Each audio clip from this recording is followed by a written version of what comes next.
bukan soal perasaan, tapi ini soal kebenaran menurut aku. Gitu. Jadi bukan soal perasaan aku cinta buta atau sangat mencintainya, tapi ini soal bagaimana kebenaran harus diungkap. Saya hanya posting, tapi mengerti. Saya belum bisa berbuat apa-apa karena saya nggak ngerti kasusnya. Saya nggak ngerti kasusnya, don't ask me. Kan Nusa Kambangan Gua nggak ngerti gimana? kasusnya. Kalau sudah 4 kali narkoba. Apapun gua nggak ngerti kasusnya, gua nggak mau ngomong. Setelah berbagai kontroversi, vonis, dan kabar pemindahan, kini Amar Zoni resmi dipindahkan ke Lapas Nusa Kambangan, penjara dengan tingkat keamanan tertinggi di Indonesia. Kabar itu membuat Dr. Camelia, sang kekasih dari Amar, merasa terpukul. Ia memberitahu kalau saat ini pihak Amar sedang meminta bantuan Hotman Paris untuk mengusut kasus ini. Namun di balik itu semua ada cerita lain. Cerita tentang perubahan dan kejanggalan di balik penjara Amar Zoni saat itu. Bagaimana ceritanya? Dan apakah Hotman Paris akan membantu Amar?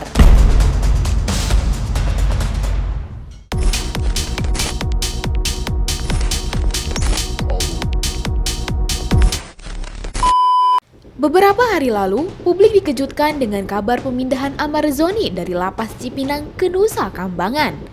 Statusnya yang kini naik menjadi tahanan beresiko tinggi membuat keputusan itu diambil pihak berwenang.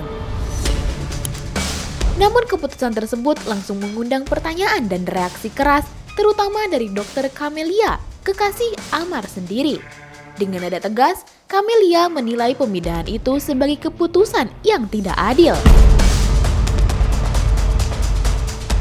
Menurutnya, Amar belum seharusnya ditempatkan di lapas kelas Nusa Kambangan, apalagi dengan kasus yang masih menyisakan banyak tanda tanya.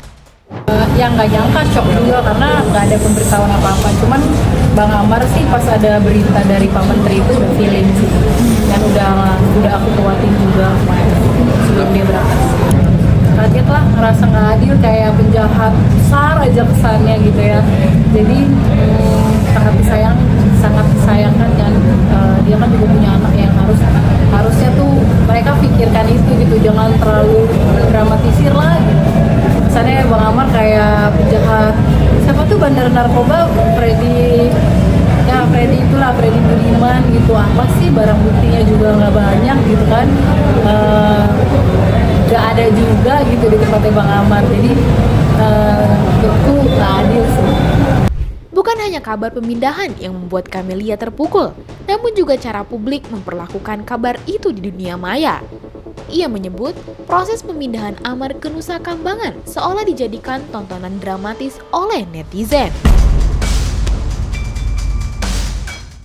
Sangat kecewa banget sih, banget lah, udah kayak sedihnya tuh jadi bahan video deketin gitu, ditutup, diborgol. Aduh, aku aja sendiri nggak berani ngeliatnya. Makanya bagaimana nanti Bang Amar ngeliat itu, anak-anaknya apa nggak mentalnya kena atau apa sih. Nah, terus deh masyarakat jangan terlalu mendramatisir gitu loh. Ini kasus polsek gitu loh, bukan kasus polres atau polda gitu ya. Kalau kalian tahu pasti kasus polsek seberapa sih beratnya kasus polsek gitu kan. Jadi kita praduga tak bersalah aja dulu, karena kan nanti terbuktinya di fakta persidangan bagaimana kejadiannya, gimananya nanti akan dibuktikan di fakta persidangan. Dan di tengah cibiran itu, ia justru melihat sisi lain dari Amar. Sisi yang tak banyak diketahui publik. Dr. Camelia menegaskan bahwa perubahan Amar bukan sandiwara. Ia menyaksikan sendiri bagaimana sang aktor kini lebih religius dan tenang. Menurut Camelia, Amar bukan lagi pria yang dikelilingi kontroversi. Di balik dinding beton lapas Salemba saat itu, Amar mulai membangun dirinya kembali sedikit demi sedikit. Yang pasti dari bulan Januari kejadian itu, Bang Amar sudah sangat-sangat berubah, yang seperti mungkin kalian udah sering juga Om John bicarakan Om John Amar sholat di masjid, jadi marbot, jadi umas masjid atau apa bla bla bla, itu benar gitu. Jadi semenjak itu Bang Amar nggak ada masalah apa-apa, dipindahin juga ke lapas tidak pernah masalah apa-apa. Jadi ini masalah udah lama yang ditimbulkan lagi setelah Bang Amar keluar. Dr. Camelia juga memberikan pengakuannya ia menceritakan fakta menarik yang ia dengar dari dalam lapas. Ia mengatakan bahwa dari 5 orang yang sempat ditangkap sebagai praduga pengedar, tidak satupun yang mengaku membeli obat terlarang dari Ahmad Zoni.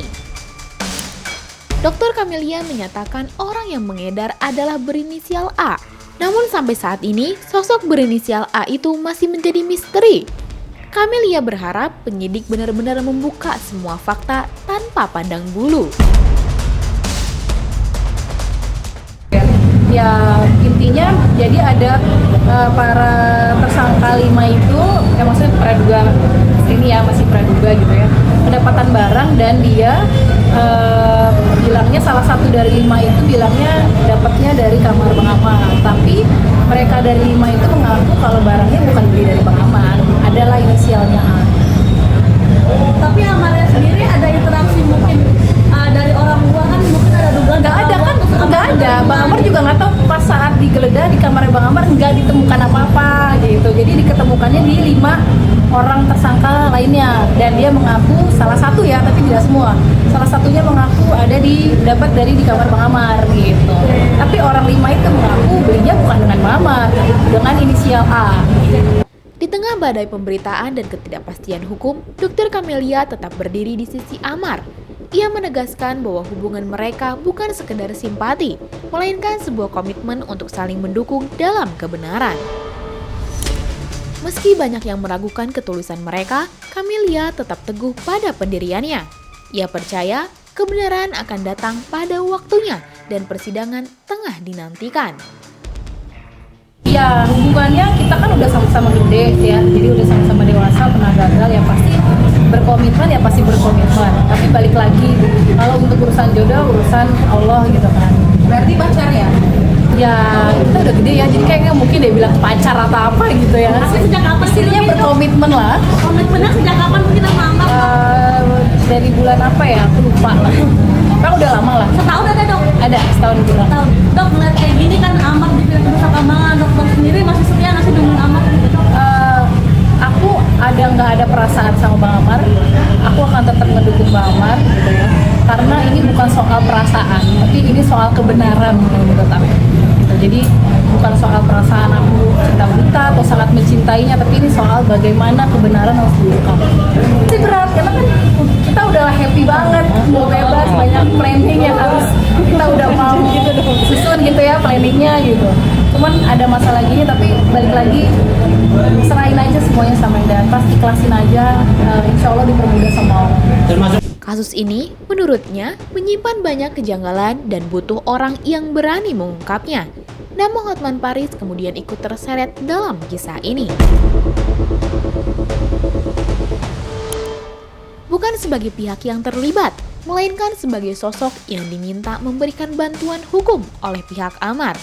Permintaan itu datang lewat Ustadz Dery Sulaiman yang sebelumnya menerima surat pribadi dari Ahmad Zoni.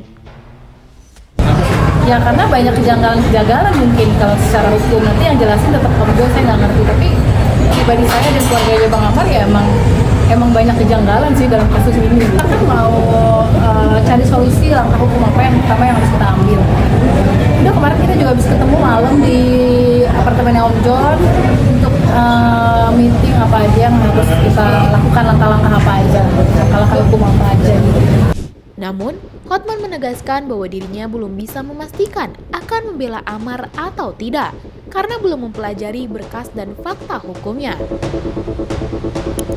Meski begitu, hanya dengan namanya disebut saja, banyak pihak menilai langkah ini sebagai sinyal bahwa Amar tengah mencari jalan hukum baru. Jalan untuk membuktikan bahwa dirinya bukan pengedar seperti yang dituduhkan. Itu kirim surat ke Pak Ustadz, ya kirim surat Pak Ustadz menceritakan kronologisnya.